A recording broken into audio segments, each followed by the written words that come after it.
Time now for First Alert Weather with meteorologist Rob Nucatola.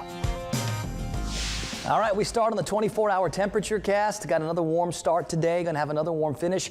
No reason we don't see those numbers climb all the way through the 70s. We got to 80 yesterday. A little sunshine this afternoon. We could see 80 again this afternoon.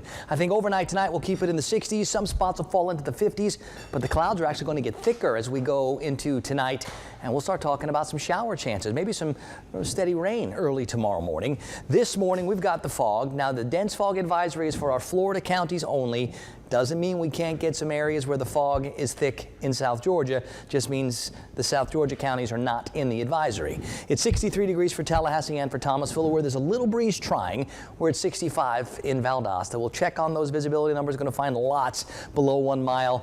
Camilla and Bainbridge at a ½ and a mile. Same with Quincy and Tallahassee. In Perry, it's 3/4 of a mile. In Valdosta, it's 1 3/4 miles. But in Thomasville, it's 10 miles. So lots of areas with the reduced visibility, and we're going to have this fog probably till 9, 10 o'clock this morning.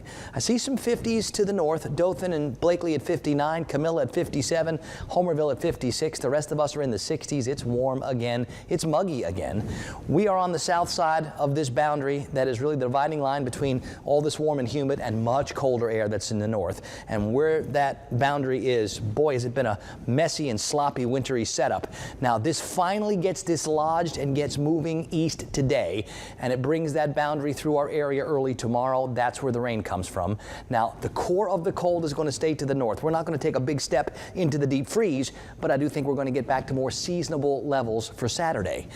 Now, I think early tomorrow morning, we could get a nice little slow and steady soaker. I wouldn't be surprised if there were a couple of thunderstorms mixed in, especially down over the Gulf, so we'll keep our eyes on a few things early tomorrow. But tomorrow afternoon, the winds shift. We bring in the drier air, and we do start to clear on out and cool off. So get ready for a change in the way it looks and feels on Monday morning. Got more fog over the Gulf. Winds light this morning again, less than 12 knots and seas less than 2 feet.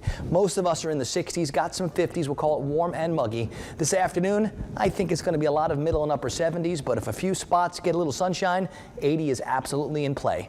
Tonight, it's back near 60. The rain chances start to ratchet up after midnight, and it's likely going to be before lunchtime tomorrow that we have our best chance for a little soaking. So when we're talking tomorrow morning, it's likely going to be a little wet out there. Saturday, Sunday, feels dry, feels brighter, feels a little cooler. Mornings back near 40, and daytime highs about where the morning temperatures have been most of this week. So we're going to stay in the 60s this weekend.